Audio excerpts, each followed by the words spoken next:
نحمده ونصلي على رسوله الكريم اما بعد فاعوذ بالله من الشيطان الرجيم بسم الله الرحمن الرحيم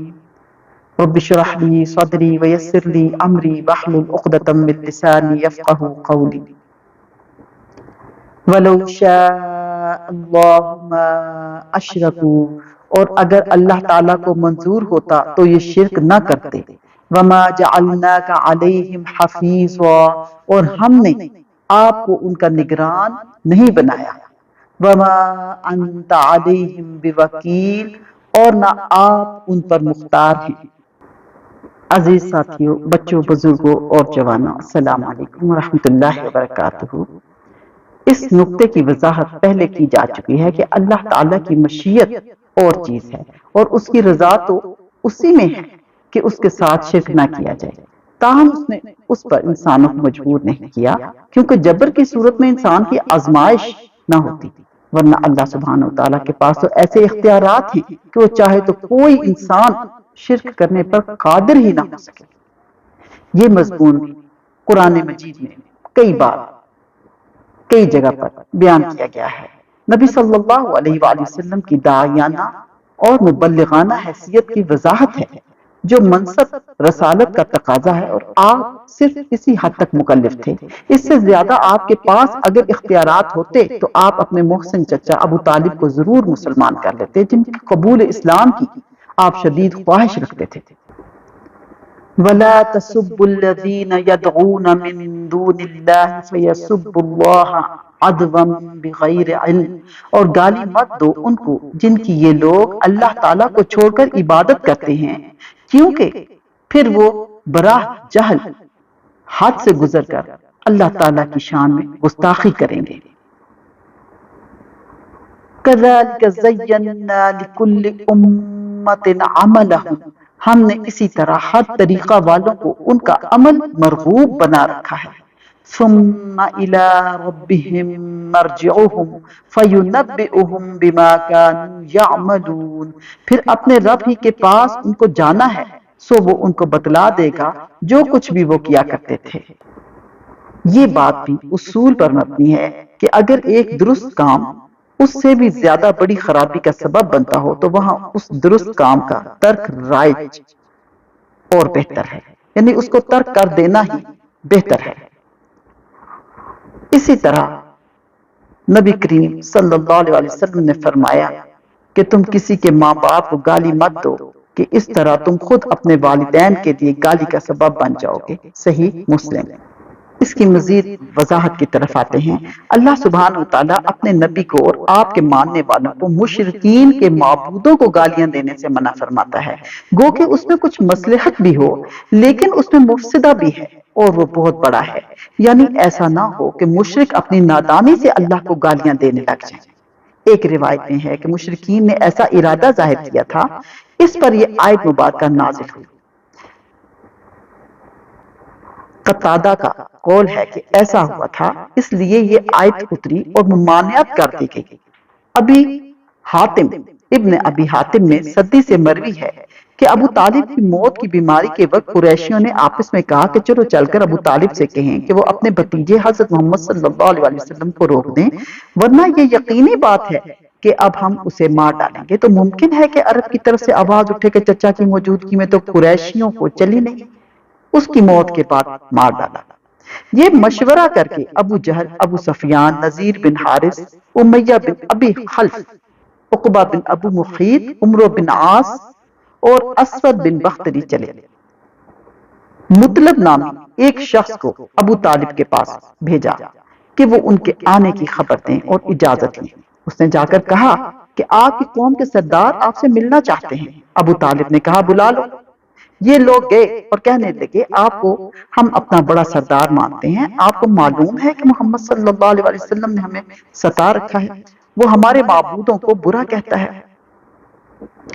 ہم چاہتے ہیں کہ آپ بلا کر منع کر دیجئے، ہم بھی اس سے رک جائیں گے۔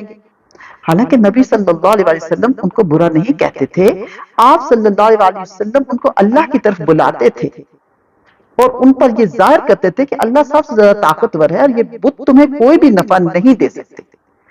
لیکن وہ اپنے انداز سے یہ بات کرتے تھے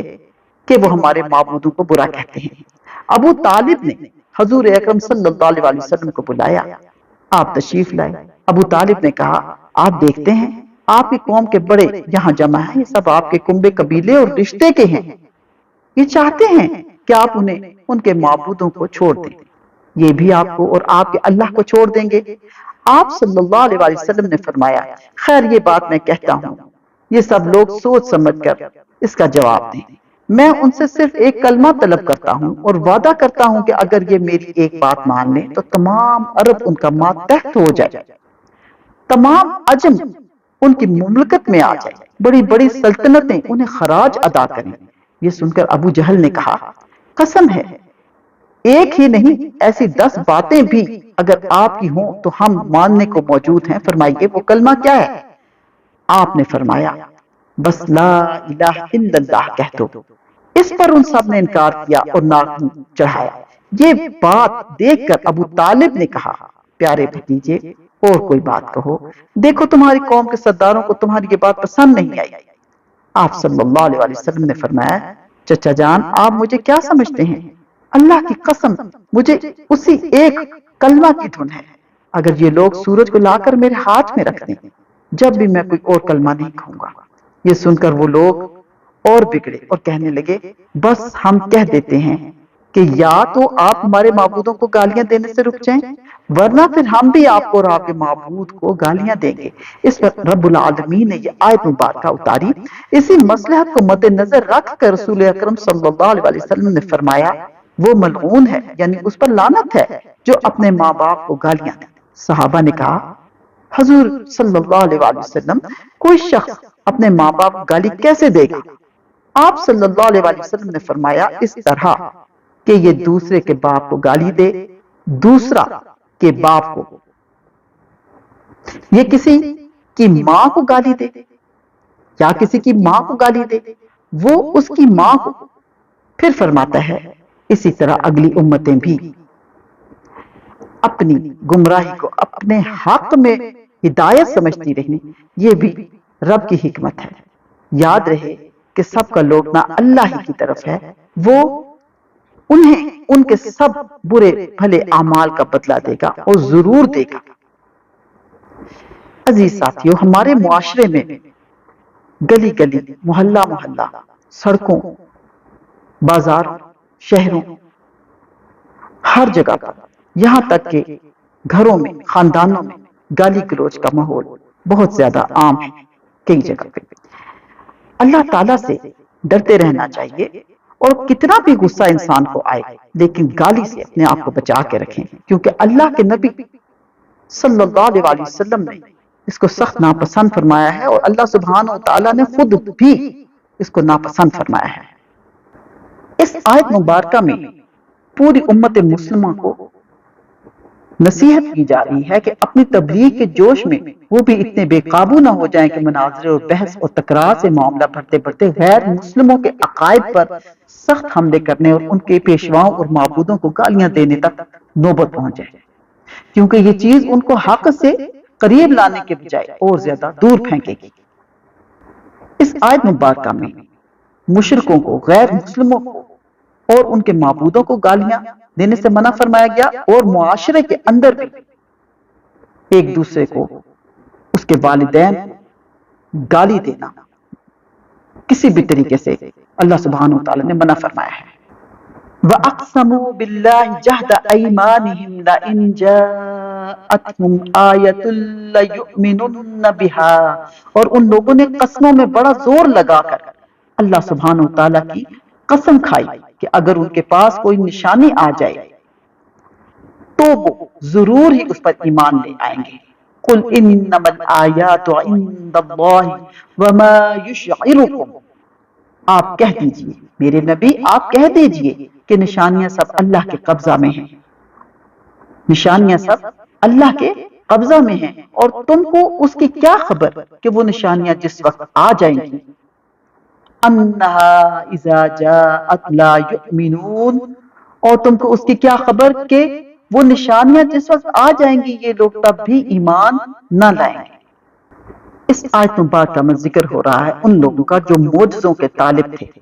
صرف مسلمانوں کو دھوکہ دینے کے لیے، اس لیے بھی کہ خود مسلمان شک شبہ میں پڑ جائیں، کافر لوگ قسمیں کھا کھا کر بڑے زور سے کہتے تھے کہ ہمارے طلب کردہ معجزے ہمیں دکھا دی جائیں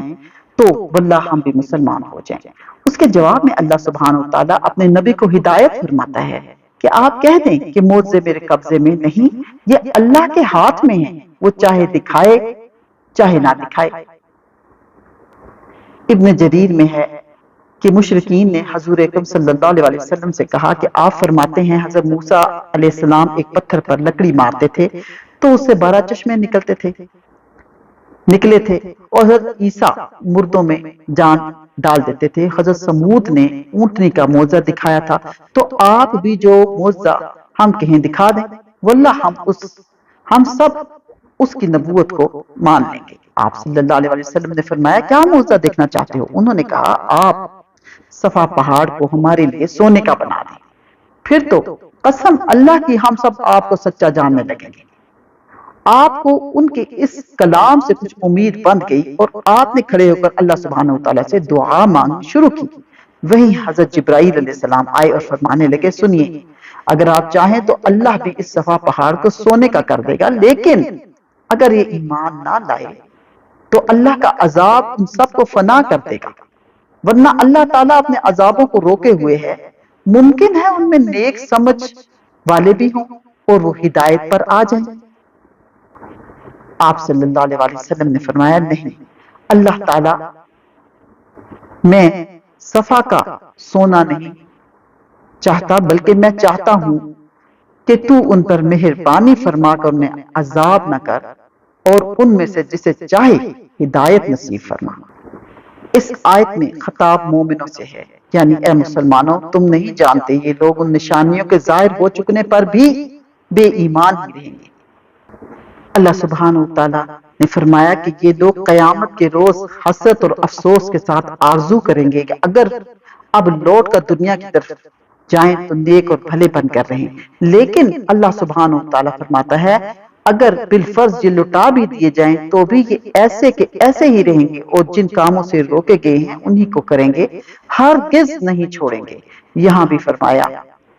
کہ معجزوں کا دیکھنا بھی ان کے لیے مفید نہ ہوگا، ان کی نگاہیں حق کو دیکھنے والی ہی نہیں رہیں، ان کے دل میں حق کے لیے کوئی جگہ خالی ہی نہیں رہی، پہلی بار